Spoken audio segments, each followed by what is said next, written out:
बीते एक साल से ज्यादा समय से दिल्ली की सभी सीमाओं पर कृषि कानून के खिलाफ किसान धरने पर बैठे हुए हैं।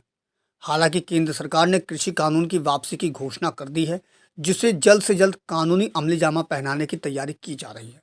जबकि दूसरी ओर बॉर्डर पर बैठे किसान अभी भी आंदोलनरत हैं। किसान अब कृषि कानून की वापसी के बाद एमएसपी की गारंटी की मांग कर रहे हैं। इसी को लेकर हम पहुंचे दिल्ली के टिकरी बॉर्डर पर, जहां हमने किसानों की मांग और उनकी आगे की रणनीति पर बात की।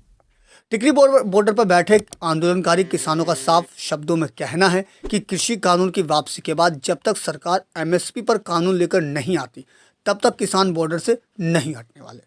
टिकरी बॉर्डर पर बैठे किसानों ने किसान आंदोलन की वापसी के किसी भी तरह के भ्रामक खबरों से इनकार किया। इस दौरान एक किसान ने सरकार की मंशा पर सवाल खड़े करते हुए यहां तक कह दिया कि सिरसा में तो अनाज मंडी में सरकारी ठेकेदार ही बिना लाइसेंस के बैठे हुए हैं, जो किसानों की फसल को लेने तक में इनकार करते हैं।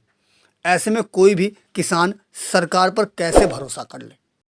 ऐसा बिल्कुल भी नहीं है। हम यहाँ जमे हुए थे, जमे हुए हैं और जमे हुए रहेंगे। हमारी मांग सिर्फ कानून वापसी नहीं थी, हमारी मांग थी एमएसपी पे गारंटी का कानून बनना चाहिए। हमारी आगे मांग है जो हमारे 700 से ज्यादा शहीद हो गए हैं, उनके परिवारों का के लिए मुआवजा, उनके लिए नौकरी का प्रबंध होना चाहिए। जो 48,000 से ज्यादा हरियाणा में और पूरे देश में जो किसानों पे केस लगे हुए हैं, उन केसों का फैसला ऑन द स्पॉट होना चाहिए। देखिए, कानून वापसी सिर्फ एक मुद्दा नहीं था जो बनाया जा रहा है और बहुत बड़ा करके और सोशल मीडिया में फैलाया जा रहा है कि कानून वापसी तो घर वापसी। सिर्फ कानून वापसी के साथ घर वापसी ना थी, ना है और ना होगी। जो एमएसपी की देखो, जो कानून हमें जरूरत ही नहीं थी, ये तो हमें उन्होंने दिए थे। हमें जरूरत थी, जो चीज़ें मैंने मांगी नहीं थी वो उन्होंने दे दी हमें, ठीक है। वो उन्होंने अब अपने आप वापस ले ली। बात थी हमारी एमएसपी की।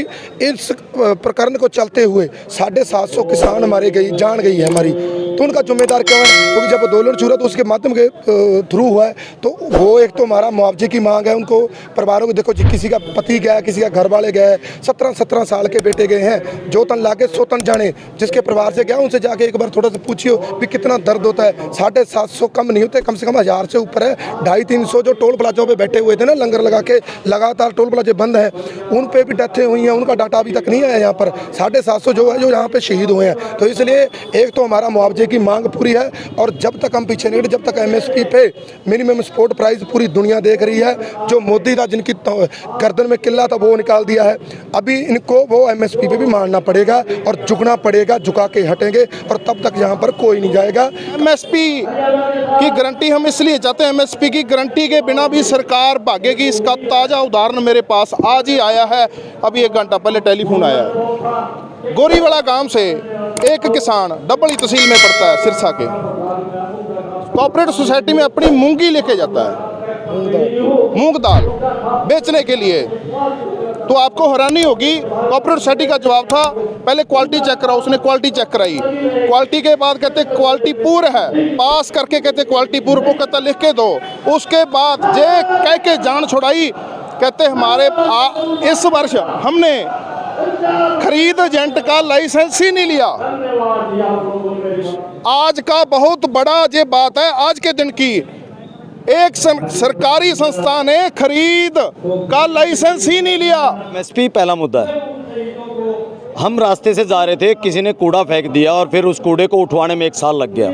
ये तो वही बात थी। रास्ता हमारा जहाँ जाता था वो एमएसपी तक जाता है, और C2+50 फार्मूले के साथ 15 साल से हम संघर्ष कर रहे हैं। ये एक वॉल से हवा निकालने जैसा है कि आपको 1 साल आपका ख़राब करवा दिया। मेन आंदोलन हमारे को एमएसपी पे जो होना था, ये उसका 1 साल ख़राब करवा के सोचते हैं कि अपने गुड़ की डली दे के बुला लेंगे। नहीं बुलाएंगे हम। हमारा जो मेन मकसद है वो एमएसपी लेना है। बहरहाल आंदोलनकारी किसानों ने अपना रुख साफ कर दिया है कि वे अपनी बॉर्डर पर से अभी नहीं हटने वाले हैं। किसानों का साफ कहना है कि जब तक एमएसपी पर कोई कानूनी प्रावधान नहीं आता, तब तक वे बॉर्डर खाली नहीं करने वाले। ऐसे में देखना लाजमी होगा कि आंदोलनकारी किसानों के आक्रामक तेवर के बाद सरकार अब आगे किस रणनीति के तहत काम करेगी। दिल्ली से अपने सहयोगी फिरोज हसन के साथ अजीत कुमार की रिपोर्ट, हम वतन टीवी।